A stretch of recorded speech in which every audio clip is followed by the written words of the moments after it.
Mesdames et messieurs, bonjour. Alors vous vous en souvenez, dans la séance consacrée à la Déclaration des droits de l'homme, début février, j'avais insisté sur une tension et même une contradiction fondamentale à l'œuvre dans les premiers mois de la Révolution française.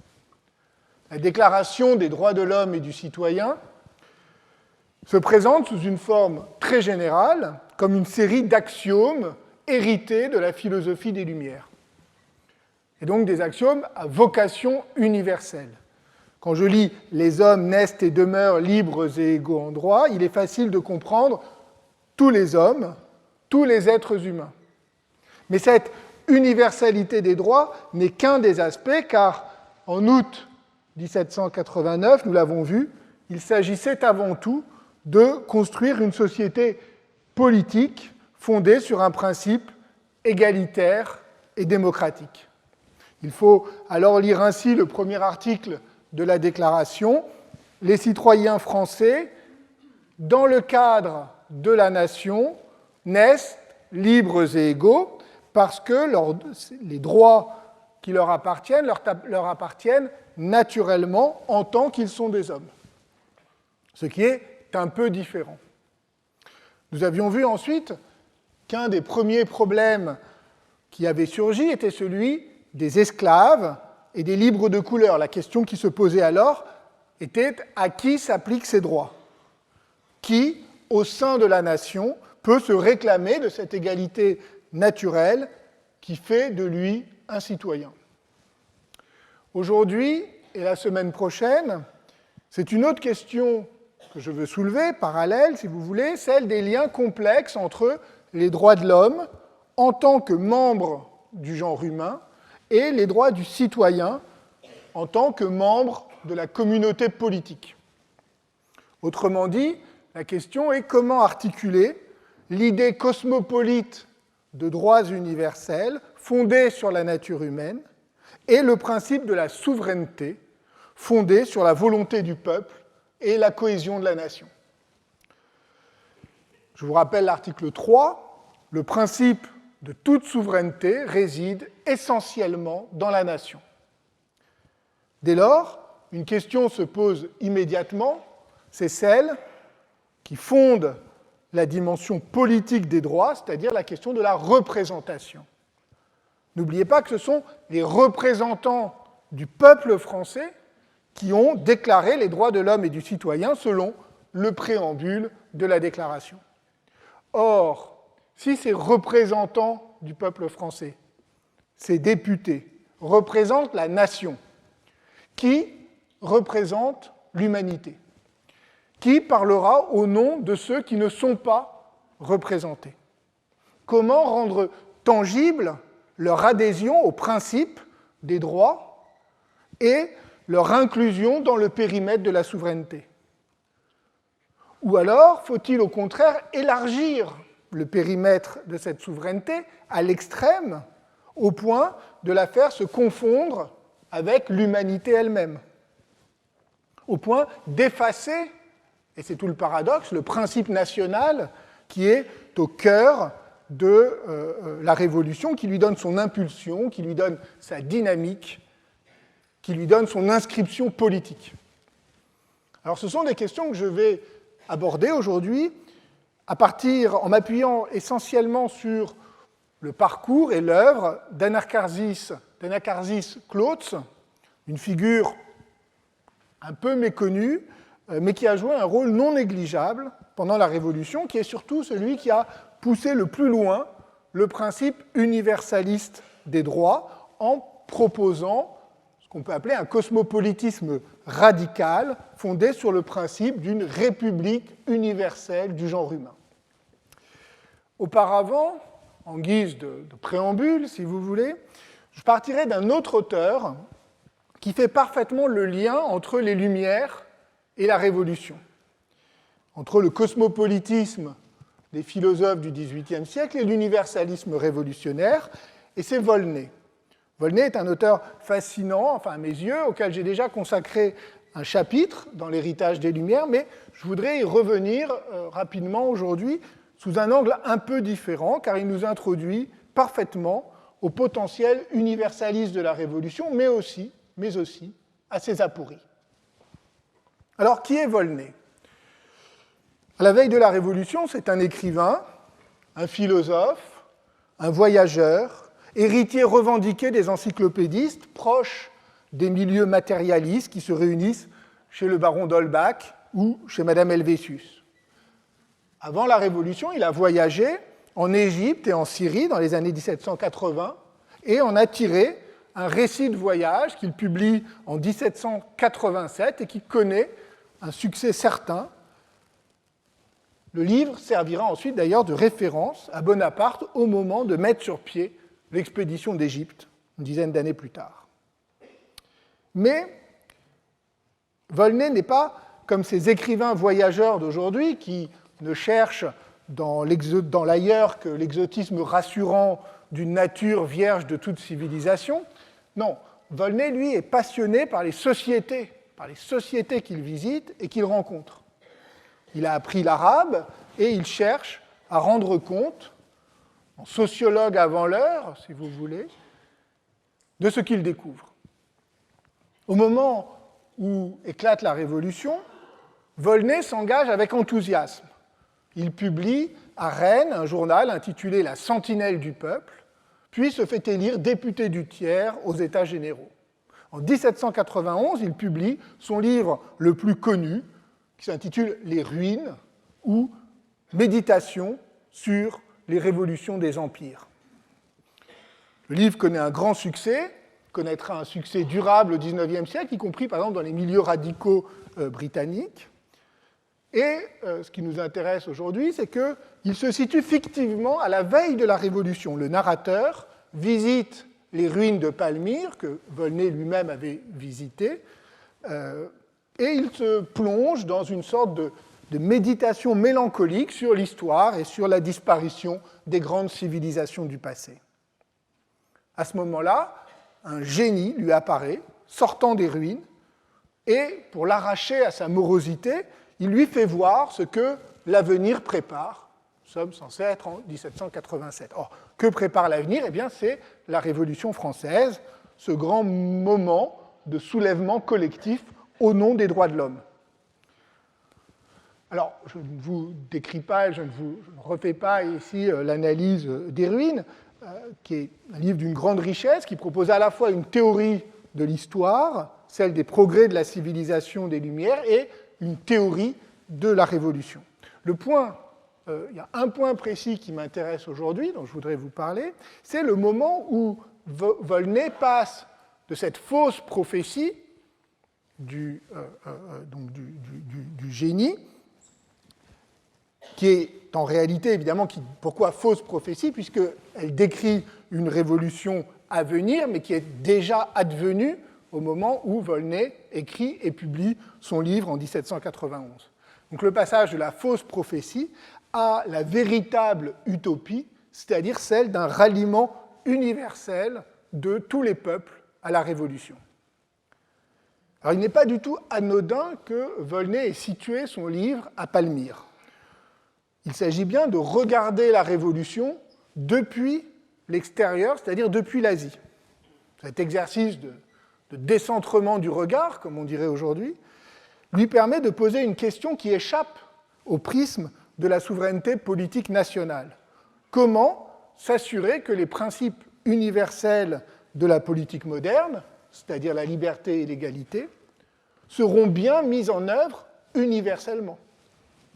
Et pour cela, Volney imagine une assemblée générale des peuples où des représentants venus du monde entier viendraient se dépouiller de leur culture, de leurs croyances, de leurs traditions, à la façon, si vous voulez, dont les députés des différentes provinces et des différents ordres ont renoncé, le 4 août 1789, à leurs privilèges.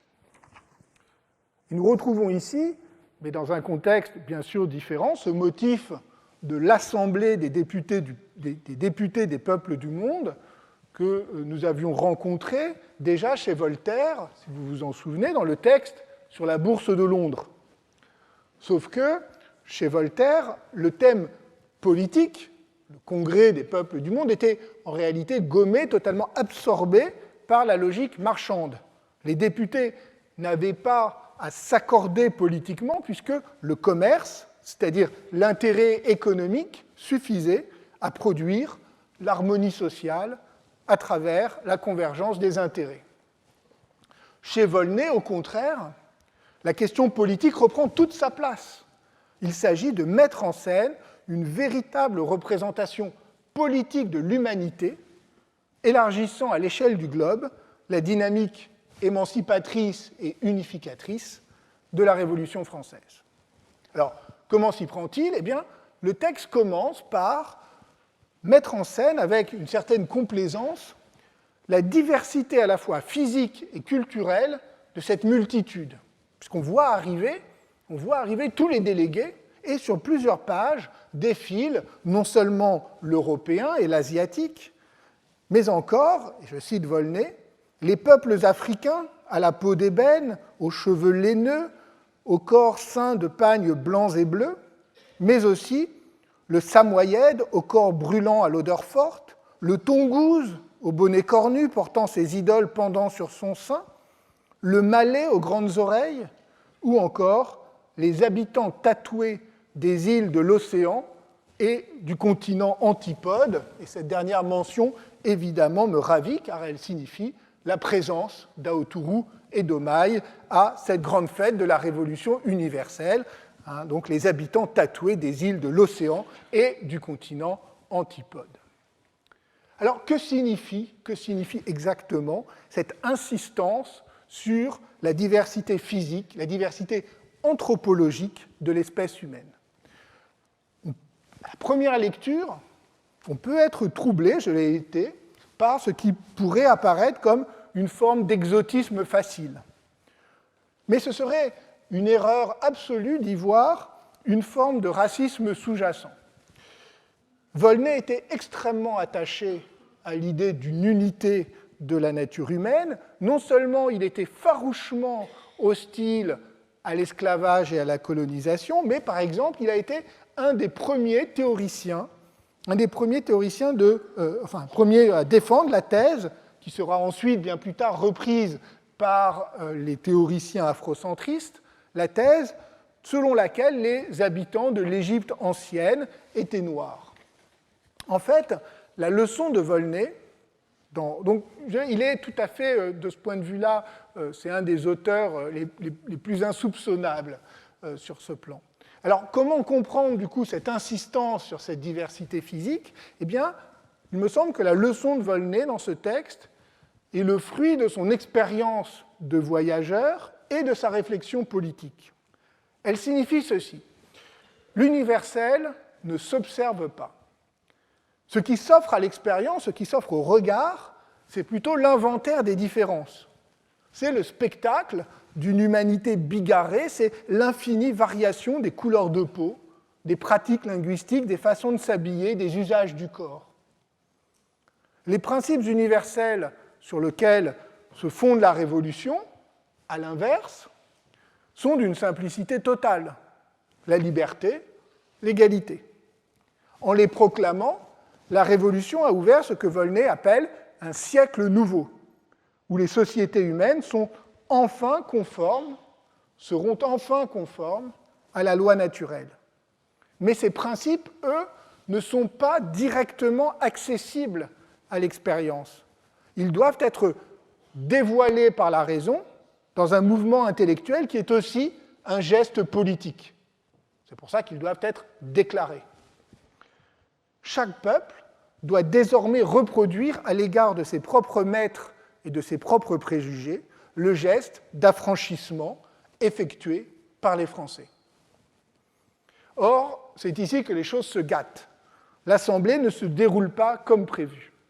Loin d'aboutir à l'enthousiasme consensuel de la nuit du 4 août, la confrontation des opinions dégénère en d'interminables querelles théologiques et métaphysiques où se déploie, après la diversité physique, celle des croyances et des préjugés.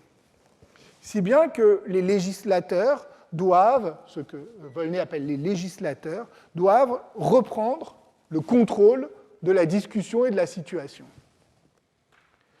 Devant l'irréconciliable pluralité des croyances, dont ils dénoncent le caractère chimérique et néfaste, ils appellent les hommes à ôter tout effet civil aux opinions théologiques et religieuses. Et ils appellent à s'en remettre aux lois de la nature, en prenant exemple sur la révolution d'une grande nation. Grande nation, c'est la formule utilisée ici par Volney. Ils décident donc de répudier leurs chefs et leurs clergés, et les représentants des peuples se rallient aux législateurs dans un discours absolument enthousiaste que je vais citer. Je cite, « Alors, un cri immense s'éleva de toutes les parties de l'Assemblée, et l'universalité des peuples, par un mouvement unanime témoignant son adhésion aux paroles des législateurs, dit « Reprenez votre saint et sublime ouvrage et portez-le à sa perfection, mais que ce ne soit plus pour une seule nation, pour une seule famille. Soyez les législateurs de tout le genre humain. Ainsi, vous serez l'interprète de la même nature. Montrez-nous la ligne qui sépare le monde des chimères de celui des réalités, et enseignez-nous, après tant de religions, d'illusions et d'erreurs, la religion de l'évidence et de la vérité. » L'universalisme des droits de l'homme, ou du moins leur généralisation à l'échelle du globe, repose donc sur la fiction d'un accord unanime de l'ensemble des députés de l'universalité des peuples. Alors vous voyez bien que toute l'ambiguïté de l'assemblée des peuples imaginée ici par Volney, c'est que l'universalisme auquel elle aboutit n'est pas le fruit d'une délibération. La rencontre des représentants des peuples ne fait pas émerger par l'échange ou la confrontation des principes sur lesquels des peuples aussi différents pourraient s'entendre. À l'inverse, elle met en scène le désaccord, l'impossibilité de discuter sur la base de traditions, de croyances, de coutumes qui ne sont que des préjugés entretenus par les prêtres. L'accès à l'universel implique donc l'abandon de toutes ces superstitions et le ralliement rationnel aux principes édictés par les législateurs. Alors, il est probable d'ailleurs qu'il faille entendre dans ce terme de législateur qui revient la figure classique du législateur comme Solon pour les Athéniens ou Numa pour les Romains. Et la notion avait été remise à l'honneur par Rousseau qui en fait une figure importante, quoique ambiguë, du contrat social, le législateur étant celui qui, en amont même de la volonté, de l'expression de la volonté générale, permet au peuple d'exister en tant que communauté politique. C'est ça le rôle dans le contrat social du législateur. Pourquoi ? Parce qu'il va lui donner non pas des lois au sens positif et classique du terme, mais plutôt des mœurs communes, qui donc lui permet ensuite d'exister comme peuple politique. Or, dans le cas présent, les législateurs, qui sont donc les législateurs de l'humanité, mais sont aussi des législateurs au sens propre, au sens plus classique du terme, c'est-à-dire ces députés français occupés à produire une constitution et donc appelés à enseigner au monde entier les lois de la nature qui sont au fondement des nouvelles normes politiques proclamées par la Révolution. Alors, vous voyez, le ralliement à l'universel n'est pas le fruit d'une négociation, ni d'une délibération. Il est un renoncement à l'histoire au nom de la nature. La recherche de la vérité n'émerge pas d'un dialogue public des cultures et des croyances, mais d'un ralliement à la loi naturelle. Or, cette vérité, inscrite dans la loi naturelle, comme nous l'avons vu, elle n'est pas immédiatement accessible à l'expérience. Elle est doublement dissimulée. Elle est dissimulée par la diversité physique et culturelle des peuples, et elle est dissimulée par des siècles d'oppression cléricale et politique. Elle doit donc être interprétée et interprétée par qui? Par les sages législateurs de la grande nation, qui ont établi le code rationnel et universel de la nature, dont les autres peuples sont invités à reconnaître l'évidence et la vérité. Alors, quelle est cette grande nation? Eh bien, habilement, Volney ne la cite pas. Il efface en quelque sorte le nom de la France, qui est en fait évidemment le nom évident, comme pour maintenir la fiction d'une législation véritablement universelle. Et cette fiction désigne précisément le point aveugle de la proposition, car la Révolution et la Déclaration des droits de l'homme sont bien l'œuvre d'une nation spécifique, le résultat d'un long processus historique de transformation des mœurs, de diffusion des Lumières, de constitution d'une opinion publique. Supposer que le geste politique de reconnaissance des droits puisse effectuer en une nuit le travail de civilisation nécessaire pour rendre les droits de l'homme acceptables et désirables, c'est effacer l'épaisseur temporelle qui était au cœur de tous les discours de l'universalisme historique dont nous avons parlé. Si bien que la fiction de l'Assemblée des peuples présente un double mérite. Sur le plan théorique, elle explicite l'idée selon laquelle les différentes populations doivent reconnaître le caractère universel des principes édictés par les députés français. Sur le plan narratif, elle permet d'éviter la question épineuse de savoir comment ces populations seront effectivement convaincues. En somme, elle n'a qu'un défaut, c'est de rester une fiction.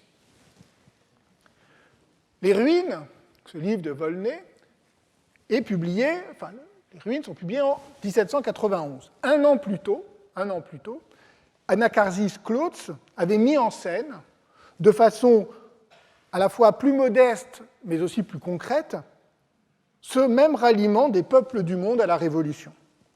Le 19 juin 1790, il s'était en effet présenté à l'Assemblée nationale à la tête d'une ambassade du Comité des étrangers, une délégation bigarrée composée d'une trentaine de membres qui demandaient à être admis aux festivités du 14 juillet 1790, c'est-à-dire la fête de la Fédération, au nom de leur enthousiasme, de leur adhésion enthousiaste au principe de la Révolution.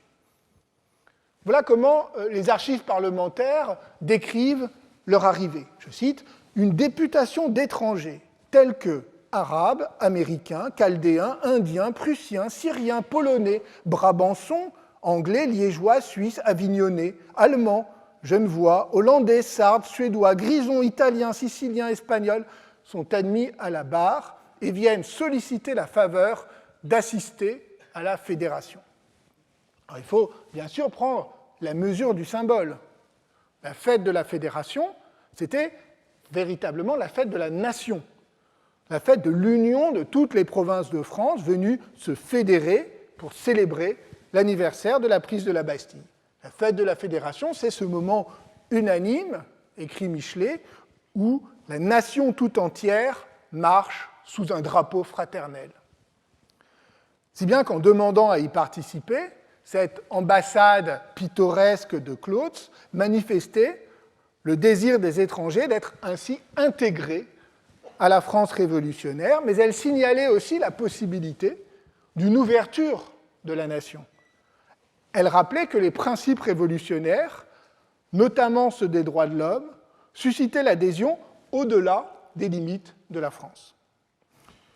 Une gravure de Duplessis-Berthaud, conservée au musée Carnavalet, représente l'arrivée de cette délégation qui a frappé les esprits des contemporains. Vous voyez ici, donc dans la salle du Manège, aux Tuileries, où se réunissait l'Assemblée, un ensemble de personnages, notamment là, donc sur la gauche, qui sont en costume oriental. Vous voyez bien, mais vous pouvez trouver l'image en ligne sur le site du musée Carnavalet. En costume oriental avec turban et pantalon bouffant. Et en effet, à côté des Européens présents, figuraient plusieurs personnages d'origine plus lointaine, notamment des personnages de couleur originaires des colonies, mais non identifiés nommément, et quelques personnages présentés comme des orientaux, vêtus donc à la turque. Alors, la cérémonie a suscité à l'époque une controverse. Certains ont accueilli avec joie cette marque d'enthousiasme révolutionnaire qui leur semblait confirmer l'attrait universel des principes de 89. D'autres, au contraire, étaient plus sceptiques et se sont moqués de l'aspect un peu histrionique de la délégation, prétendant que la plupart de ces prétendus étrangers étaient en réalité des acteurs déguisés.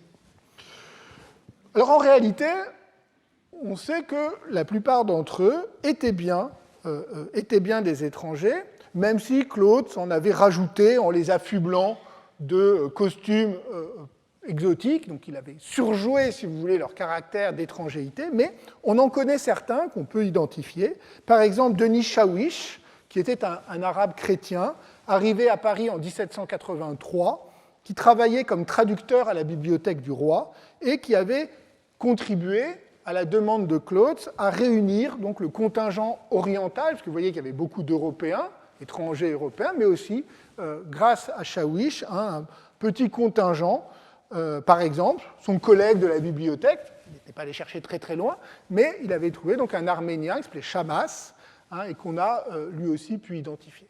Alors, Shawish a même pris la parole lors de cette séance. Malheureusement, son discours n'a pas été conservé. On trouve simplement dans le procès-verbal ceci: un arabe a ensuite exprimé les sentiments de respect et d'admiration que lui inspire une constitution destinée à faire le bonheur de l'univers. Et on sait que le président de l'Assemblée, le baron Menou, déclare ensuite, c'est aussi dans le procès-verbal, « Messieurs, c'est l'Arabie qui jadis a donné à l'Europe des leçons de philosophie. C'est elle qui, ayant conservé le dépôt des sciences exactes, a répandu dans le reste du monde les connaissances sublimes de toutes les parties des mathématiques. Aujourd'hui, la France, voulant acquitter la dette de l'Europe, vous donne des leçons de liberté et vous exhorte à les propager dans votre patrie. » Et on doit à Jan Koller d'avoir suivi et reconstitué notamment le parcours de Shawish pendant la Révolution. Claude, en meneur de troupes, en véritable meneur de troupes, a d'ailleurs donné à cette occasion un premier échantillon de son éloquence politique, guidé, disait-il, par l'enthousiasme de la liberté universelle. Son discours fut imprimé et le moins qu'on puisse dire, c'est qu'il ne manquait pas d'emphase et de lyrisme. Par exemple, il déclare à propos de la fête de la Fédération: « Cette solennité civique ne sera pas seulement la fête des Français, mais encore la fête du genre humain.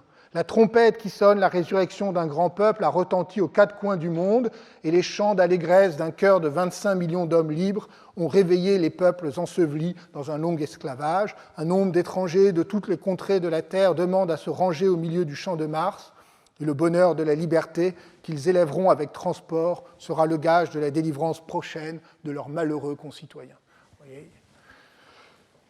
Après cette cérémonie, Claude prit son nouveau rôle très au sérieux. Il décida de s'octroyer à lui-même le titre d'orateur du genre humain et n'hésita pas à rédiger de sa propre initiative des certificats de civisme pour des étrangers ayant participé à la fête de la Fédération. Alors il faut bien dire que Anaxarchis Claude, c'est un personnage très différent de Volney, bien qu'il partage avec lui donc cet universalisme radical. Il est né en Allemagne, près de Clèves, en 1755, au sein d'une famille d'origine hollandaise. Il a bénéficié d'une éducation française, fréquenté l'école militaire fondée par Frédéric II à Berlin, puis s'est fixé à Paris au début des années 1780.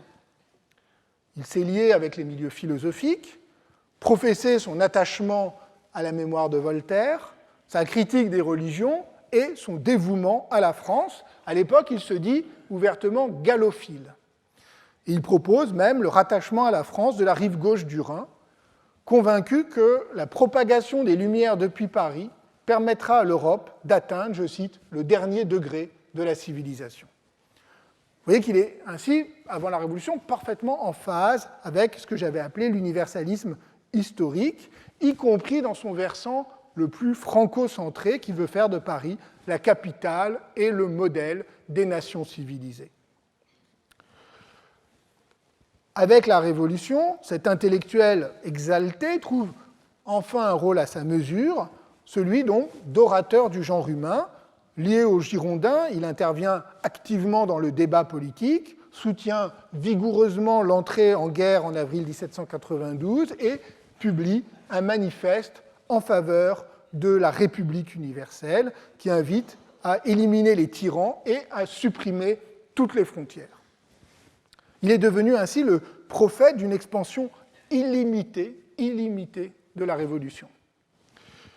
Un an plus tard, il rompt avec les Girondins, auxquels il reproche leur fédéralisme, se rapproche de la sans-culotterie parisienne, promoteur toujours infatigable de la République universelle et militant d'un athéisme de combat, il devient doublement suspect. Il est exclu de l'Assemblée nationale en décembre 1793, jugé par le tribunal révolutionnaire en même temps que Hébert et ses amis, et exécuté en avril 1794. Je vais revenir tout à l'heure sur la fin de Clausewitz. Alors, son projet de République universelle, c'est ça qui m'intéresse aujourd'hui, a rarement été pris véritablement au sérieux. L'historiographie jacobine n'a voulu voir en Clausewitz le plus souvent qu'une sorte d'agitateur opportuniste, voire un provocateur au service de la Prusse. Au mieux, on a conservé l'image d'un utopiste fourvoyé, généreux mais mégalomane. Par exemple, Albert Mathiez le décrivait comme un homme préoccupé d'attirer l'attention et de faire parler de lui, je cite, « Anacharsis n'eut jamais que la sincérité de l'homme de lettres qui fait la roue devant le public. » Michel Vauvel se disait désemparé face à la mégalomanie et parfois au délire d'un tempérament incontrôlé. Quant à Marcel d'Origny, il évoquait les visions fumeuses d'Anacharsis, son activité brouillonne et son cynisme de nanti. Rares furent les historiens, comme Jean Jaurès, à reconnaître en Clausewitz un universaliste sincère, authentiquement acquis aux idéaux cosmopolites de la Révolution. Les travaux qui lui sont consacrés sont assez rares. 2 biographies datant des années 1990, celle de Roland Mortier et celle de Françoise Labbé, une petite poignée d'articles, et très récemment une monographie issue d'une thèse par un jeune chercheur, Frank Eshby-Poulsen, qui s'efforce, à contre-courant de la bibliographie dominante, d'étudier le républicanisme cosmopolite de Clausewitz comme une pensée politique cohérente et novatrice, nourrie de toute la philosophie des Lumières. Alors Clausewitz lui-même n'a cessé de proclamer qu'il développait un véritable système philosophique et politique. Système est d'ailleurs un terme qui revient très souvent sous sa plume. Il parle par exemple de son système de la nation unique ou encore de son système philanthropique. Il théorise aussi le fait de ne pas rédiger de véritables traités philosophiques, mais de courts pamphlets. Comme lui-même l'écrit, ce n'est pas avec de gros livres qu'on opère des révolutions. Les grands ouvrages de Penn et de Sieyès n'ont que 100 pages d'impression. Ces 2 brochures ont remué les 2 mondes. Le vrai moyen d'éviter le poids du papier, c'est de viser au poids des idées. Même s'il a beaucoup lu, Clausewitz n'est donc pas un philosophe, il se veut avant tout un penseur dans l'action. Et de fait, il n'a cessé de 1790 à 1794 de multiplier les brochures, les articles de journaux, parfaitement conscient du nouvel espace médiatique créé par la Révolution et des nouvelles conditions de mobilisation de l'opinion. Clausewitz utilise tous les ressorts de cette nouvelle forme de communication politique, utilisant des formules frappantes, répétant inlassablement les mêmes arguments, n'hésitant pas à se mettre en scène avec une absence totale de modestie qui, il faut dire, laisse parfois pantois. Par exemple, lorsqu'il explique le titre d'orateur du genre humain qu'il s'est attribué, il écrit « Qu'est-ce qu'un orateur du genre humain ? C'est un homme pénétré de la dignité de l'homme, c'est un tribun qui brûle d'amour pour la liberté et qui s'enflamme d'horreur contre les tyrans, C'est un homme qui, après avoir reçu la sanction de son apostolat universel dans le sein du corps constituant de l'univers, se dévoue uniquement à la défense gratuite de tous les millions d'esclaves qui gémissent d'un pôle à l'autre sous la verge des aristocrates, etc., etc. Bon, je vous fais grâce de la suite. Là, c'est quand il parle de lui-même, hein, vous voyez, c'est décrit son propre rôle. Donc, vous voyez à la fois l'omniprésence du langage de l'universel, hein, le corps constituant de l'univers, et la conception assez généreuse qu'avait Claude de son propre rôle. Il se situe ainsi dans la continuité de ces publicistes étudiés par Christophe Streb dans une thèse à paraître à la Voltaire Foundation, c'est-à-dire, les publicistes, ce sont ces auteurs qui, à la fin du XVIIIe siècle, n'hésitaient pas à se mettre en avant dans leurs écrits, à enflammer l'opinion autant qu'à l'éclairer, c'est-à-dire à en appeler aux émotions des lecteurs tout autant qu'à leur raison. Cette posture d'auteur, associée à des positions radicales et à un sens aigu de la théâtralité, ont beaucoup contribué à la célébrité de Claude pendant la Révolution, mais aussi ont beaucoup nui à sa réputation posthume. Alors, il est vrai aussi, il faut reconnaître que Claude n'est pas toujours très conséquent. Alors même qu'il avait fait participer des livres de couleur à son ambassade, à sa délégation de mai 1790, juin 1790, dont je viens de vous parler, il se rallia en même temps au combat de Barnave contre l'abolition de la traite et s'opposa aux propositions de la Société des Amis des Noirs. Son argument faisait écho à ceux des milieux marchands et coloniaux dont nous avons parlé il y a 15 jours. Je cite, « Une démarche précipitée ruinerait la France, appellerait la banqueroute, renverserait la Constitution, et en voulant rendre libres 500 000 Noirs, on aurait rendu esclaves 25 millions de Blancs. » Et d'ailleurs, des gens de couleur et nègres libres, comme eux-mêmes se désignaient, furent choqués par cette contradiction et écrivirent une lettre ouverte, publiée dans la presse, dans laquelle ils menaçaient de choisir un autre orateur, à moins que Claude accepte de se déjuger. Vous voyez cet espace public, comme ça, de la Révolution. Alors, cette hésitation de Claude, même cette espèce de palinodie de Claude, apparaissait d'autant plus choquante que, pour le reste, son universalisme était parfaitement radical. Sa République universelle se présentait comme l'aboutissement logique dans le domaine politique de l'universalisme humaniste et cosmopolite des Lumières. Elle reposait sur la conviction que les droits universels ne sont réservés à aucun peuple. Je cite, dans sa République universelle, je défie de me montrer un seul article de notre Déclaration des droits qui ne soit pas applicable à tous les hommes, à toutes les nations. La diffusion large des Lumières à travers les acquis de la Révolution était donc une priorité, mais celle-ci ne devait pas prendre la forme d'une multiplication de répliques nationales,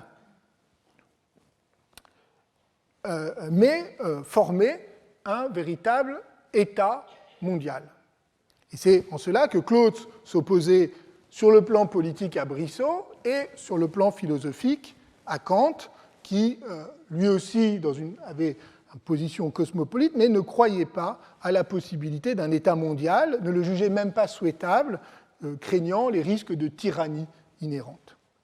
Or, pour Claude, le principe national, même fondé sur la souveraineté populaire, même dans une forme républicaine, est nécessairement néfaste. Il crée des barrières artificielles entre les peuples, il reproduit une sorte de féodalité à l'échelle internationale. La tâche qui attend les révolutionnaires est d'abolir, je cite Claude, d'abolir la féodalité universelle après avoir aboli la féodalité intérieure. Si les droits de l'homme sont véritablement universels, dit Claude, alors il ne doit exister qu'une seule république, celle du genre humain. C'est ce qu'il appelle son système de la nation unique. C'est l'article fondamental sur lequel repose sa république universelle. La souveraineté réside essentiellement dans le genre humain entier. Vous voyez le démarquage par rapport à l'article 3 de la Déclaration. Ainsi, Claude se débarrasse de la contradiction entre l'universalité des droits et le particularisme de la souveraineté nationale en faisant coïncider le principe normatif du droit naturel et le principe politique de la souveraineté. Les autres éléments de sa pensée découlent logiquement de cette prémisse. Claude, c'est un athée revendiqué, il est hostile aux religions révélées et promeut un culte de la raison pour en finir avec la diversité des croyances qui sont autant d'obstacles à la fraternité universelle.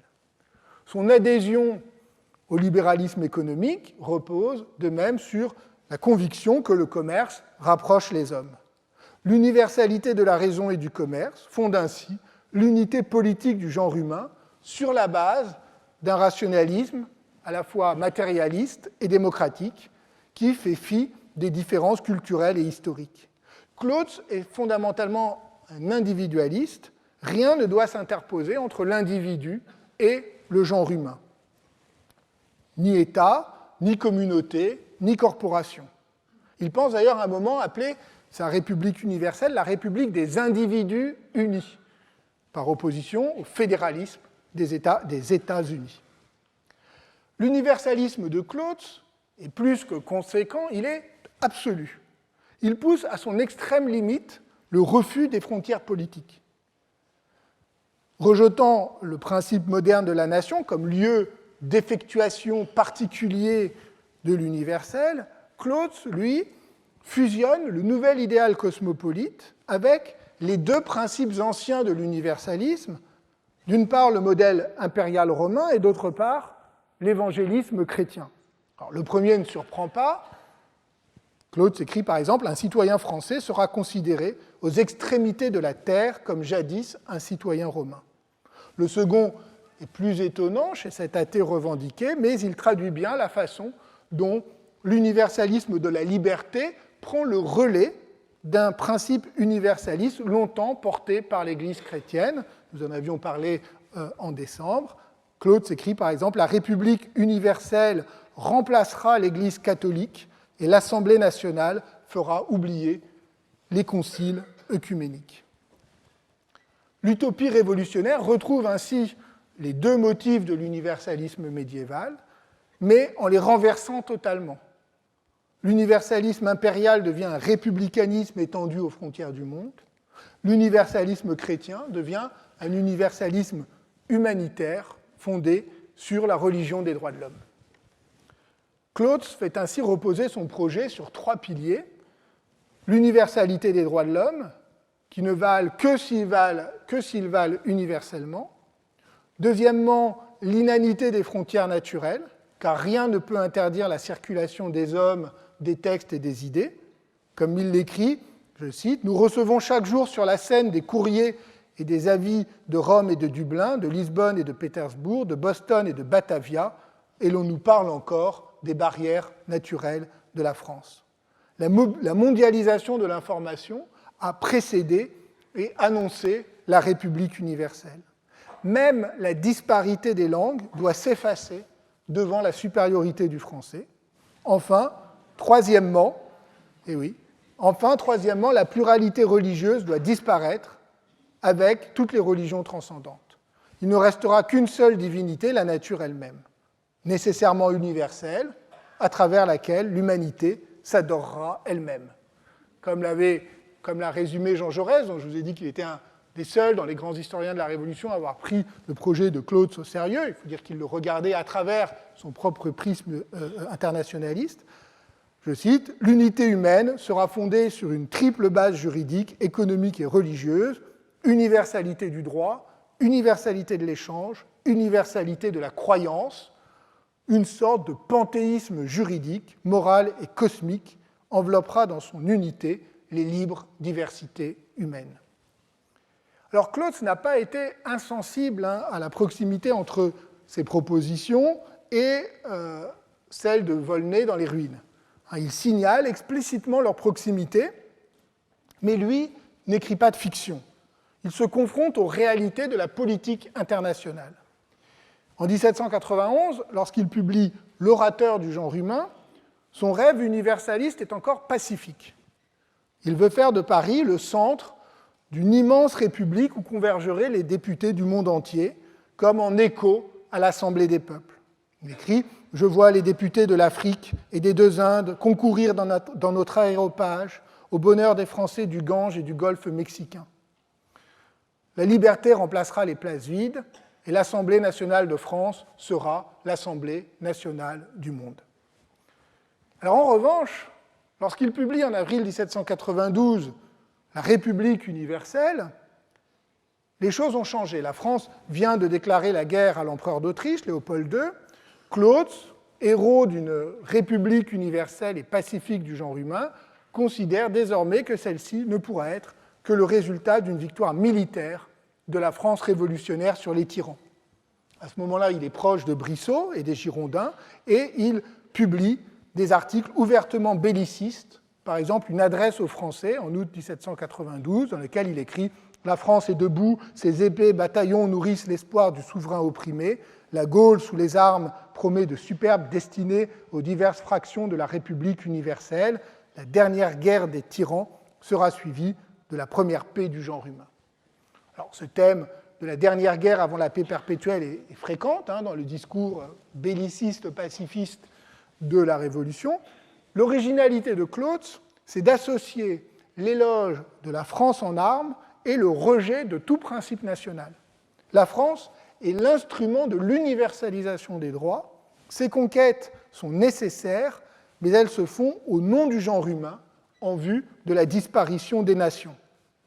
Il écrit ainsi « Je prie nos législateurs d'examiner dans leur sagesse s'il ne serait pas très convenable et très politique de substituer au cri de « Vive la nation » le cri plus beau, plus généreux, plus éclatant de « Vive le genre humain ». La partie est comprise dans le tout. Lorsque les colons de la France ne connaissaient que leur lieu natal, ils criaient « Vive Pontoise, vive Paris ». Lorsqu'ils étaient parqués en trois ordres, ils criaient « Vive le tiers-État ». Nous sommes des hommes maintenant, crions donc « Vive le genre humain ».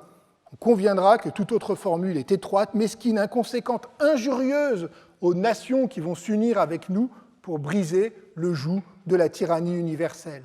Français, vous êtes les déclarateurs des droits de l'homme, soyez conséquents. Tous les spectres tomberont par terre si, à l'appui de puissantes armées, nous faisons retentir le ciel du cri tyrannifuge de « Vive le genre humain ». Alors, et que si les députés de 1789 ont halluciné l'humanité dans la nation, comme nous l'avions dit il y a 3 semaines, que dire de Clausewitz ? Au fond, il radicalise à outrance l'idée de la France comme vecteur de l'universel. C'est une mission historique, mais provisoire. La nation française doit s'abolir pour que cet universel triomphe, grâce à ses armes, mais dans la constitution d'une vaste république universelle, un État mondial qui réunira tous les peuples sous la souveraineté universelle du genre humain. À l'été 1792, cet universalisme républicain revendiqué, qui affirme la nécessité de mener la guerre contre les tyrans au nom du genre humain, est parfaitement en phase avec l'évolution de la politique révolutionnaire, surtout après la chute de la monarchie le 10 août. Quelques jours plus tard, donc le 26 août 1792, l'Assemblée législative décide d'accorder la citoyenneté française et tous les droits politiques à 18 étrangers pour saluer leur engagement dans les combats révolutionnaires. Parmi eux, Thomas Paine, le fameux révolutionnaire américain qui réside alors à Paris, Thomas Clarkson, que nous avons déjà rencontré, figure majeure de l'abolitionnisme anglais, Joseph Priestley, savant anglais, admirateur de la Révolution, et donc notre ami Anacharsis Clotes. Il s'agissait d'ouvrir la citoyenneté aux bienfaiteurs de l'humanité, selon la formule de Marie-Joseph Chénier, qui ajoute « L'élite des hommes réunis de tous les points de la Terre ne semblerait-elle pas le congrès du monde entier ?» La décision suscite néanmoins des inquiétudes, des réserves. Par exemple, Bazire, qui est un député de la gauche de la montagne, s'insurge « Vous livrez la Convention aux étrangers ». D'autres proposent une citoyenneté simplement honorifique, sans les droits politiques. Mais à cette date, l'objection reste minoritaire, donc on est en août 1792, le mouvement qui porte à ouvrir la citoyenneté aux étrangers ralliés à la Révolution semble dans la continuité d'une ouverture de la nation sur le monde qui s'exprime à l'Assemblée depuis plusieurs mois. En octobre 1791, par exemple, le député Garand de Coulon avait proposé que l'on fasse appel à tous les esprits éclairés du monde pour améliorer l'élaboration des lois, de façon à ce que celles-ci soient véritablement conformes à la raison universelle. Il avait dit aux députés, les lois que vous devez faire ne doivent plus être les lois particulières à un seul peuple, elles doivent être l'expression immuable de la justice, de la raison et de l'humanité. Alors, vous voyez, il y a tout un mouvement comme ça, et dans la foulée du décret du 26 août 1992, Claude est élu à la Convention quelques semaines plus tard, dans 2 départements, c'est-à-dire dans l'Oise et en Saône-et-Loire. Cette séquence qui aboutit à l'élection à la Convention de 2 étrangers, Claude donc, mais aussi Thomas Paine, correspond peut-être au moment le plus ouvertement universaliste de la Révolution. Il n'est pas à 89, mais qui est plutôt l'été 92. C'est-à-dire le moment qui envisage un découplage de la citoyenneté et de la nationalité. La citoyenneté pourrait s'élargir bien au-delà de la communauté nationale pour former une sorte de communauté morale et politique regroupant les individus en France et dans le monde ralliés aux idéaux et aux combats de la Révolution. Il reste néanmoins que cette ouverture n'était pas dénuée d'ambition diplomatique, comme l'a suggéré Maxime Cassis, qui note que les Britanniques étaient surreprésentés parmi les 18 étrangers qui ont obtenu la citoyenneté dans un contexte où le rapprochement avec l'Angleterre contre l'Autriche et la Prusse restait une possibilité.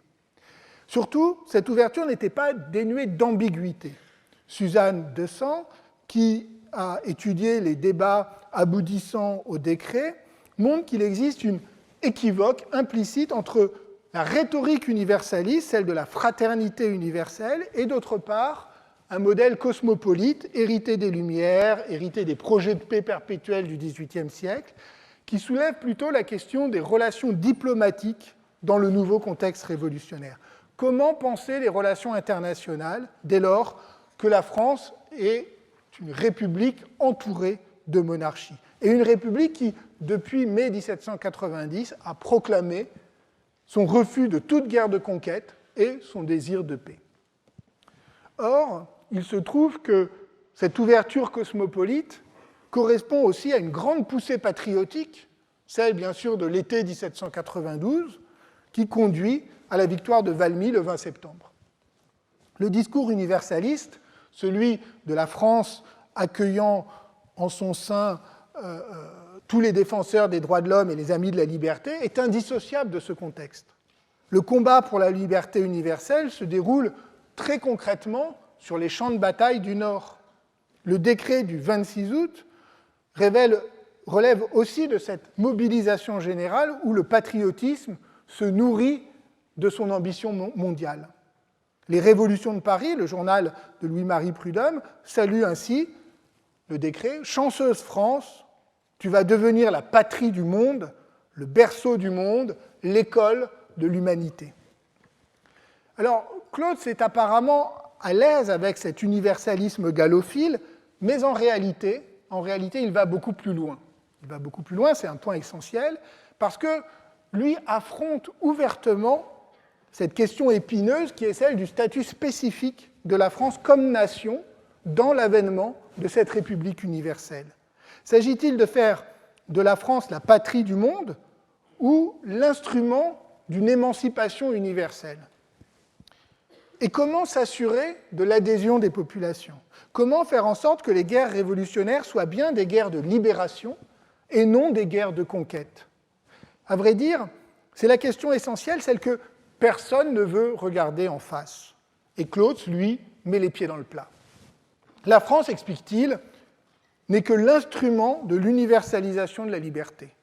C'est son exemple qui doit enflammer les consciences, ce sont ses armées qui doivent mettre ensuite en fuite les tyrans, mais ce faisant, la France doit acter son propre dépassement. Elle est amenée à se dissoudre dans la République universelle. Alors, vous avez entendu tout à l'heure, c'est déjà ce que Claude disait à l'été 1792, mais l'écoutait-on vraiment Sans doute pas. Et il va le dire beaucoup plus explicitement au printemps 1793, au moment d'exposer à l'Assemblée ces bases constitutionnelles de la République du genre humain. Il rejette alors hautement l'idée que sa République universelle ne serait que le prétexte de l'expansionnisme français. Je ne connais ni domination française, ni constitution française. Les droits de l'homme rallient tous les individus sous la domination humaine. Pour preuve de sa bonne foi et pour gagner à sa cause tous les peuples, il propose rien de moins que la suppression du nom français. Au même titre, explique-t-il, que les noms de Bourguignons, de Normands ou de Gascons. Le projet national français n'a été qu'une étape qui doit désormais être dépassée. Alors, abandonner le nom français, soit, mais quel nom choisir pour cette République universelle? Klotz a une idée de génie. Il avance une proposition qui lui semble à la fois très sage et très politique. Pourquoi très politique? Parce qu'elle lui permettra de se concilier, dit-il, une vaste contrée voisine. Vaste contrée voisine, voici la proposition. Klotz propose de la rebaptiser la République des Germains.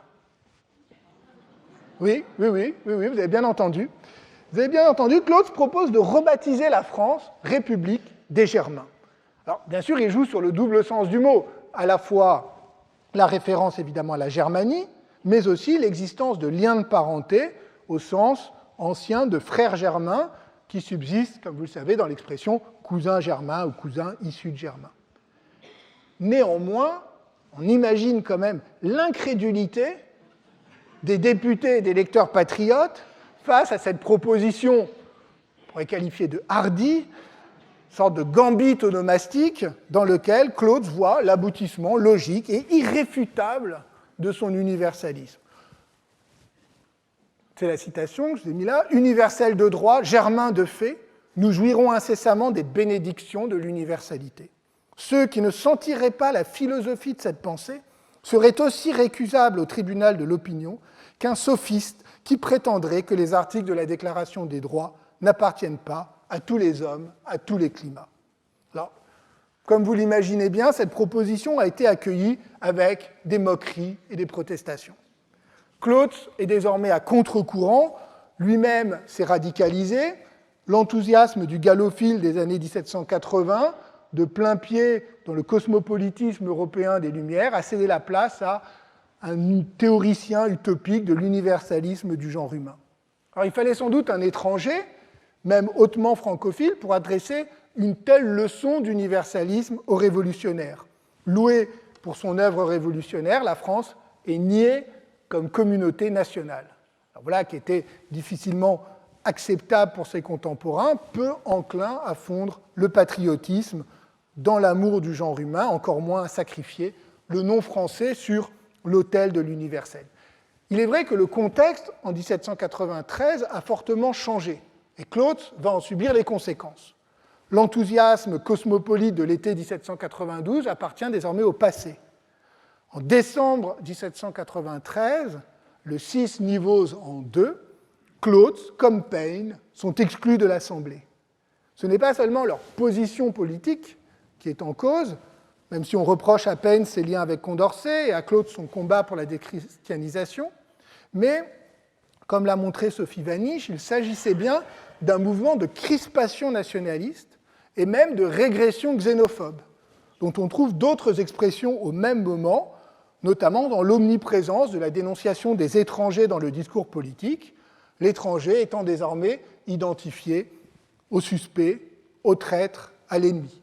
Et par exemple, la loi sur les étrangers du 3 août 1793 obligeait les étrangers recevant un certificat d'hospitalité à porter au bras un ruban avec le mot hospitalité et le nom de la nation dans laquelle ils sont nés, même si la loi, semble-t-il, fut peu appliquée. Le décret d'exclusion du 6 Nivose explicite d'ailleurs la clôture de la représentation politique sur le principe national. Il stipule que, je cite, « tous individus nés en pays étranger sont exclus du droit de représenter le peuple français ». Il a été précédé la veille d'un long discours de Robespierre qui en appelle au patriotisme contre les factions, puis d'un discours de Barrère qui va plus loin encore dans le rejet de l'universalisme révolutionnaire. Il déclare, je cite, « Ce n'est pas par une philanthropie atroce que les ennemis de la patrie ont dit qu'il fallait choisir... Ce n'est que par une philanthropie atroce que les ennemis de la patrie ont dit qu'il fallait choisir les défenseurs de la France dans la République universelle. » Philanthropie, je vous l'avais dit il y a 15 jours, désigne dans le langage révolutionnaire les discours humanitaires fondés sur les droits de l'homme, volontiers accusés de nuire aux intérêts patriotiques.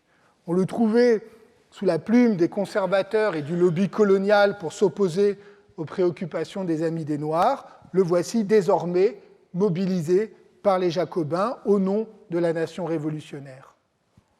Les attaques contre Claude, contrairement à ce qu'affirment certains historiens, ne se concentrent pas sur son athéisme, mais bien plutôt sur son système de république universelle. Si on lui reproche son matérialisme athée, c'est bien son manque de patriotisme qui suscite les attaques les plus féroces. On le renvoie à ses origines, lui qui n'a eu de cesse de les effacer. Robespierre lance le coup de grâce d'une de ses formules expéditives dont il avait le secret. Peut-on regarder comme patriote un baron allemand ? Claude avait cherché à se réinventer dans et par la Révolution. Il avait changé de prénom. Anacharsis, j'ai oublié de vous le dire, évidemment, est un nom de plume. Il avait abandonné son titre de baron, effacé son origine allemande au profit d'un projet à la fois gallophile et universaliste. Le voilà renvoyé à cette double identité, un baron allemand. À la fois aristocrate et étranger, doublement suspect, doublement ennemi de la nation. Clausewitz incarne parfaitement et à son corps défendant les contradictions de l'universalisme révolutionnaire.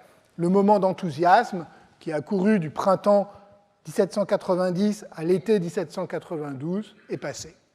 Alors bien sûr, Clausewitz apparaît aussi à certains égards comme une caricature. Je vous l'ai dit, il est excessif, histrionique, égotiste, il provoque volontiers le rire.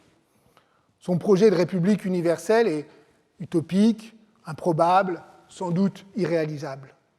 Mais il a le mérite de confronter le discours révolutionnaire à ses propres contradictions entre le langage universaliste des droits et le projet national démocratique. Il révèle que l'universalisme n'est pas seulement une extension idéale ou idéalisée de la nation démocratique, mais qu'il peut être aussi une menace.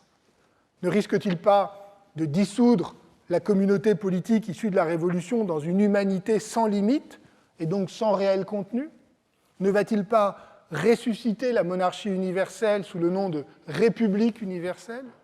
Comment s'exercerait pratiquement la souveraineté démocratique dans un État mondial soumis uniquement aux forces du commerce et à la circulation généralisée ? La nation n'est-elle pas le lieu à la fois où doit s'exercer la démocratie, mais aussi, comme le dira Edgar Quinet au XIXe siècle, dans un texte repéré et cité par Anne Kuciak, la condition nécessaire d'une émulation entre les nations contre le nivellement mondial proposé et espéré par Clausewitz. Mais comment la nation pourrait-elle renoncer à l'horizon universaliste ouvert par la Déclaration des droits de l'homme et du citoyen sans tourner le dos à la promesse révolutionnaire ?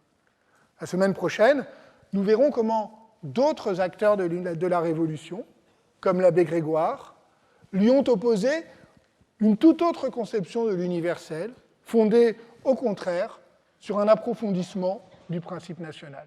Je vous remercie de votre attention.